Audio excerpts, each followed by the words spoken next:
वैसे ही इस दुनिया में लड़की का होना ही इस जीवन को काफ़ी कठिन बना देता है। और जब आप देखने में अच्छे ना हो, पढ़ाई लिखाई में भी अच्छे ना हो, तब सोचिए कठिनाई का लेवल क्या होता होगा। संध्या बचपन से ही पढ़ाई लिखाई में कमज़ोर थी। रंग उसका सांवला था, नाक नक्शा भी बाकी लड़कियों की तुलना में इतना खास ना था। ऊपर से खुदा ने दांतों की बनावट भी टेढ़ी मेढ़ी ही दी थी। जब संध्या छोटी थी तो बचपन में स्कूल के बच्चे चिढ़ाते, बड़ी हुई तो गली मोहल्ले के लोग उसे देखकर मुंह फेर लिया करते। कोई भी उसका दोस्त बनने के लिए तैयार ना था। उसके रिश्तेदार भी उसे कुछ खास भाव ना दिया करते थे। बस उसकी माँ ही थी जिसे उसकी सूरत या लुक से कोई फ़र्क नहीं पड़ता था। माँ संध्या से और संध्या माँ से बेहद प्यार करती थी। दुनिया भर की मुसीबतों को सहने की शक्ति थी माँ संध्या के लिए।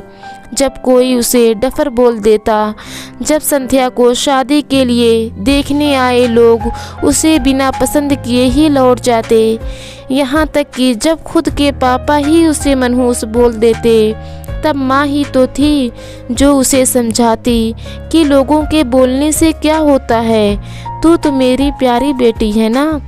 इतने सारे अन्यायों के बावजूद भी अब संध्या जीना सीख गई थी। जो भी गिने चुने लोग उससे बातें करते, वो उन्हें चुटकुले सुनाकर हंसाया करती और खुद भी ठहाके लगाकर हंसा करती। इसके अलावा एक और बहुत बड़ी खूबी थी संध्या में। संध्या को खाना बनाने में बहुत मज़ा आता था। उसका बनाया खाना खाकर लोगों को जो स्वाद आता था वो उनको मदहोश कर जाता था। और ये खूबी उसमें अपने आप तो नहीं आई थी। दुनिया भर में ठुकराए जाने के बाद उसने अपना सारा समय खाने की किताबें, रेडियो शोज़ और चैनल को समर्पित कर दिए थे। संध्या की तारीफ़ तो कोई भी नहीं करता था, लेकिन उसके बने हाथों के खाने की तारीफ़ हर वो व्यक्ति करता जो उसे चखता।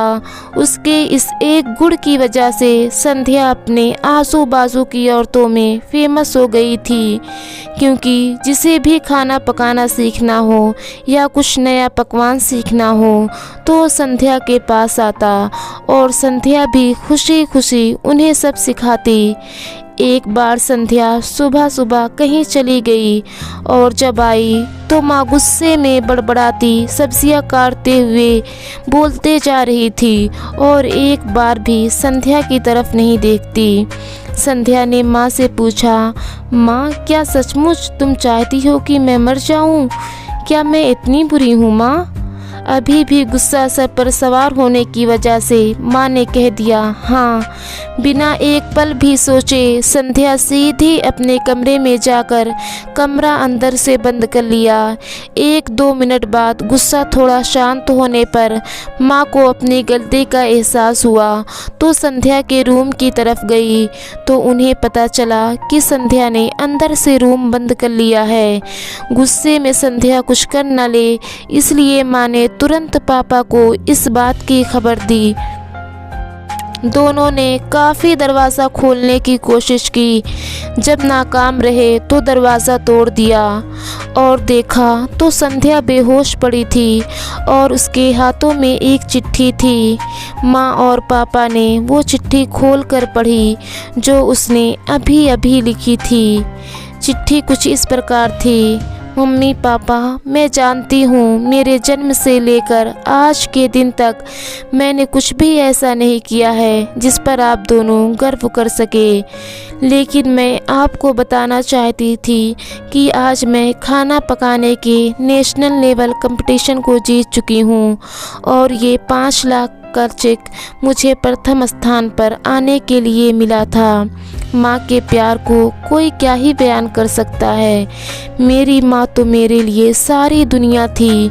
मेरी माँ मेरी थी, इसलिए मुझे किसी और की ज़रूरत न थी। मेरी माँ मेरे साथ नहीं है, इसलिए मैं आज इस दुनिया को अलविदा कहकर जा रही हूँ। चिट्ठी पढ़ने के बाद माँ और बाप पछता रहे थे और दहाड़े मारकर रोते जा रहे थे, लेकिन संध्या तो इस दुनिया से जा चुकी थी।